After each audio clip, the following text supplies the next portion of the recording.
I was 15 when it happened. It was a Friday night in late September, just starting to get cold where I lived. My parents went out to dinner with some family friends and said they wouldn't be home until late.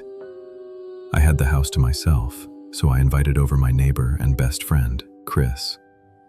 He was the same age as me and lived across the street. We usually hung out in my basement, playing games or watching movies, but that night we got bored.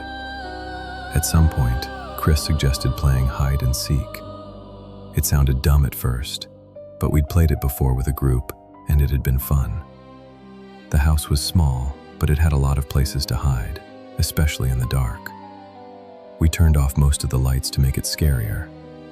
The only light left on was in the kitchen. The rules were simple. No going outside, no attic or crawl space. The basement, bedrooms, closets, and under furniture were all fair game. Chris wanted to hide first. I covered my eyes in the living room and counted to 50. I could hear him running at first. Then, silence. When I finished counting, I announced that I was coming. I checked the kitchen, the hallway, the bathroom, and the closets. Nothing. Upstairs, the floor creaked under every step, making me tense. I searched my parents' room, then my own. Still nothing. That left the guest room at the end of the hall. The door was cracked open. I pushed it slowly, expecting him to jump out and scare me, but the room was dark and quiet. I checked under the bed. Nothing. The closet was empty too. Eventually, I found him in the basement, curled up behind some boxes. We laughed and switched roles.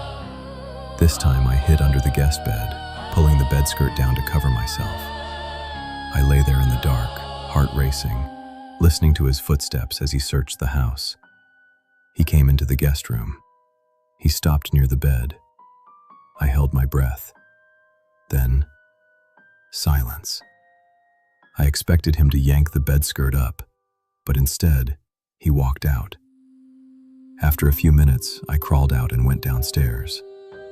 Chris wasn't there. I called out that the game was over. His voice answered from the basement, saying he was still looking for me. That didn't make sense. When he came upstairs, confused, he said he could have sworn he heard someone breathing in the guest room.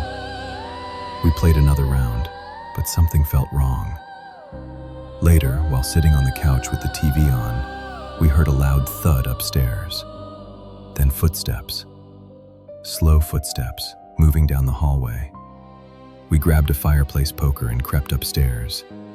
The guest room door was closed. I knew I had left it open. From behind the door came a dragging sound, like fabric sliding across carpet. I opened the door fast. The room was empty.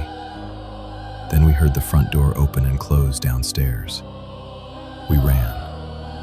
Out the back door, across the street, straight to Chris's house. His parents called the police. They found nothing. No forced entry, no one hiding. But we knew what we heard. That was the last time I ever played hide and seek in a house.